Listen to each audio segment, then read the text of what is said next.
പ്രതിപക്ഷ നേതാവ് പിണറായി വിജയന്റെ വീട്ടിൽ ഇ.ഡി. റെയ്ഡ് നടക്കുമ്പോൾ പ്രതിഷേധവുമായി രംഗത്തിറങ്ങിയ അടിമക്കമ്മികളെ കണ്ട് കേരള ജനത പുച്ഛിച്ച് ചിരിക്കുകയാണ്.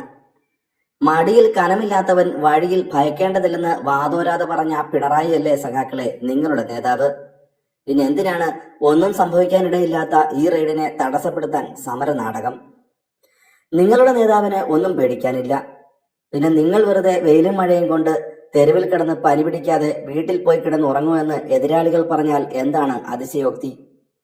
Party secretary MV. ഗോവിന്ദൻ ചോദിക്കുന്നത് എന്തിനാണ് പിണറായിയുടെ വീട് റെയ്ഡ് ചെയ്യുന്നതെന്നാണ്. മകൾ വീണ വിജയൻ പ്രതിയായ കേസിലാണ് റെയ്ഡ്. കമ്പനി ആക്ട് വകുപ്പുകൾ പ്രകാരം മകൾ പ്രതിസ്ഥാനത്താണ്. അപ്പോൾ പിന്നെ റെയ്ഡല്ലാതെ മാപ്പ് കൊടുക്കാൻ പറ്റുമോ?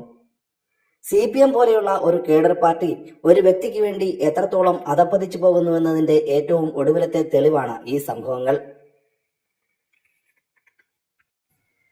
ഇനിയും ഇതുപോലെയുള്ള പരിശോധനകളും റെയ്ഡുകളുമെല്ലാം സ്വാഭാവികമായും കൂടും.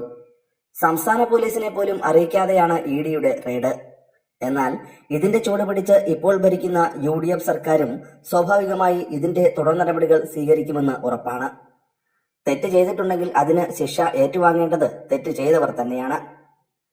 ഇപ്പോൾ നടക്കുന്ന പ്രതിഷേധങ്ങൾ കാണുമ്പോൾ ഊറിച്ചിരിക്കുന്നത് ഇന്നാട്ടിലെ ഇടതുപക്ഷ വിരുദ്ധർ മാത്രമല്ലെന്നതാണ് സത്യം.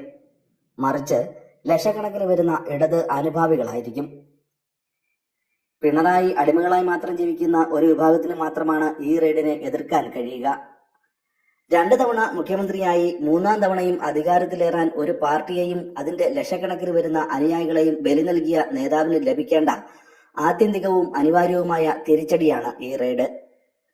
ഇ.ഡി. റെയ്ഡും തുടർ നടപടികളും ഈ പാർട്ടിക്കും പ്രവർത്തകർക്കും ഒരു തിരിച്ചറിവ് നൽകാൻ ഉപകാരപ്പെടട്ടെ എന്ന് മാത്രമാണ് പറയാനുള്ളത്.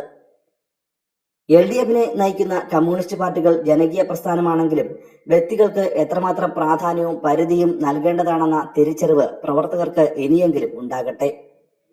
വ്യക്തിപൂജയും ആരാധനയും പിണറായിയുടെ കാലത്ത് മാത്രമല്ല എക്കാലത്തും ഉണ്ടായിരുന്നു.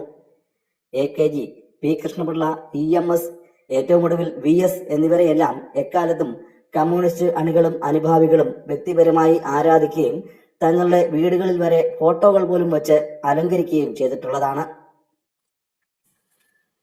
മുൻ മുഖ്യമന്ത്രി E.K. നായനാർ, ഗൗരിയമ്മ, M.V. രാഘവൻ എന്നിവരോടും ജനങ്ങൾക്ക് എക്കാലവും വ്യക്തിപരമായ ഇഷ്ടവും ആരാധനയും ഉണ്ടായിട്ടുണ്ട്.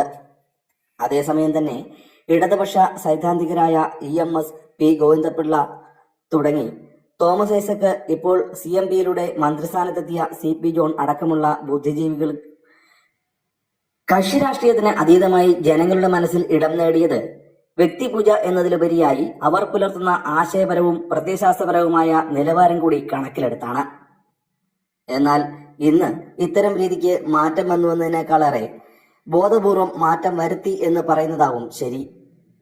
ആദ്യകാലത്ത് കണ്ണൂർ കേന്ദ്രീകരിച്ച് പ്രവർത്തിച്ച കുറച്ചു നേതാക്കൾ നേതൃനിരയിലെത്തിയതിനെ തുടർന്ന് കണ്ണൂർ ലോബിയുടെ നിയന്ത്രണത്തിലാണ് പാർട്ടി എന്ന നില വന്നെങ്കിലും പിന്നീട് പിണറായി വിജയൻ എന്ന ഒറ്റ വ്യക്തിയിലേക്ക് പാർട്ടി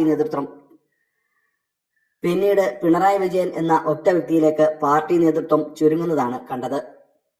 പാർട്ടിയെയും സർക്കാരിനെയും നിയന്ത്രിച്ച് ഭരണ മികവ് ഉയർത്തിപ്പിടിച്ച് തെരഞ്ഞെടുപ്പിനെ നേരിട്ടപ്പോൾ പിണറായി മാത്രം എന്ന നിലയിലേക്കായി കാര്യങ്ങൾ. എന്നാൽ തെരഞ്ഞെടുപ്പിൽ കനത്ത തോൽവി ഏറ്റുവാങ്ങിയപ്പോൾ നേതൃത്വത്തിലുള്ളതെന്ന് അപ്പോൾ മാത്രം ജനങ്ങൾ തിരിച്ചറിഞ്ഞ കുറെ നേതാക്കൾ പറയുന്നത് തോൽവിയുടെ കാരണം പിണറായിയിൽ മാത്രം ആരോപിക്കരുതെന്നാണ്.